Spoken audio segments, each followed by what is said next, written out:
shir jaraa'id oo magaalada Muqdisho ku qabtay wasiir ku-xigeenkii hore wasaaradda howlaha guud iyo dib u dhiska Maxamed Cumar Geedi ayuu ku sheegay in habeenkii xalay ahaa gurigiisa ay weerar ku soo qaadeen ciidamo ka tirsan kuwa nabad sugidda Soomaaliya waxaana uu sheegay inay qalqal iyo cabsiba ku abuureen ciidamadaasi kuna xadgudbeen anigoo ah Maxamed Cumar Geedi mas'uul qaran ah dalkan u soo shaqeeyay ilaahay kuma darnaada dalkan xildhibaan ka soo noqday laba mar wasiir ka soo noqday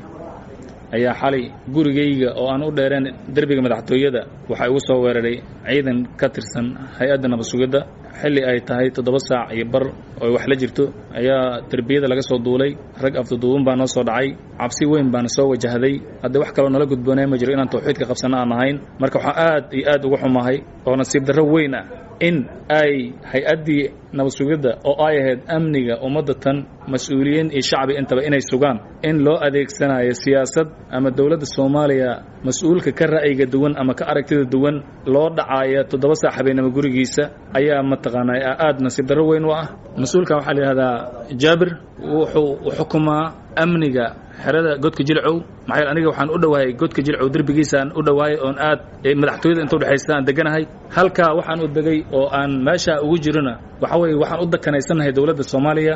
ayada ayaan u dakanownay ayada aan soo shaqeynay Maxamed Cumar Geedi ayaa sidoo kale faahfaahin ka bixiyay inta qoys ee deganeed dhismaha ay baaritaanada ku sameeyeen ciidamada nabad sugidda waxaana uu xusay in isaga iyo nin kale oo xildhibaan horay u soo noqday guryahooda la galay qaab aan wanaagsanayna loola dhaqmay laba qoys degan oo qaar u shaqeeya hay'adaha dawladda qaybooda kala duwan qaar amniga u shaqeeya ku jiro qaar u shaqeeya waxa ku jira wasaaradaha qaar kamid ah waxa ku jira maxaa la dhihi jiray mas'uul hore oo sideeda camal ah oo xildhibaan qaran soo maray baa ku jira oo aan wada deganeen oo si falxun nolol dhaqmay labadeena in gurigeena la baaro la jajabiyo alaabtiisa la gediyo saacadahaasna la rabineeyo su'aalo noocaas inta buug nala soo qaata nagala qoro anagu dad saacada jooga loona soo dhacay baan ahayn wax kale oo nala gudboonaa male inaan sida waxayna weydaan ugu sheegno waxaan ku iri saacada tan maxaa sababay in naloo yimaado mas'uuliyiintii markaas rag ayaga waxay ku jawaabeen waxaan wadnay hawl qaran oo kala zoonkan oo dhan hawl ka wadnay taa oo been iyo kadib yahay zoonka waxa deganaan rabnay inaan ogaano ay ogaayeen already inaan meesha deganahay waxaan deganaa muddo sanad ka badan marka waa aragtay aan ka duwanahay dawladda madaxweyne Farmaajo iyo ra'iisul wasaare Khayre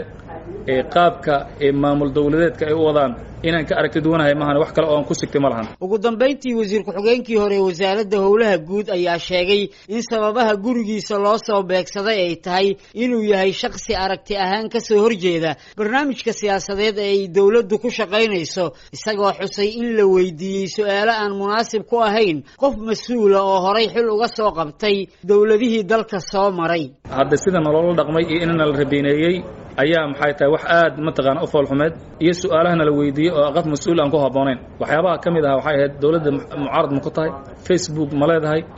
maxaa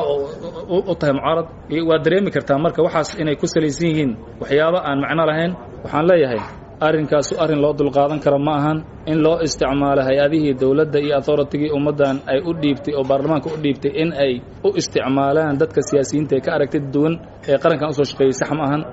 ma ogolaan doono waxaan codsanaynaa in lagula xisaabtamo arrinta iyada ay baarlamaanka kula xisaabtamaan annaguna waan kala xisaabtami doonaa wixina gaarana laga bilaabo saacadan Farmaajo Khayra mas'uulka hay'adda nabad sugidda Soomaaliya oo uu wasiir ku-xigeenkii hore howlaha guud Maxamed Cumar Geedi eedayntan u soo jeediyay ayaan ilaa iminka wax jawaab ka bixin arrintan Xasan Kaafi Qoyste VOA Muqdisho.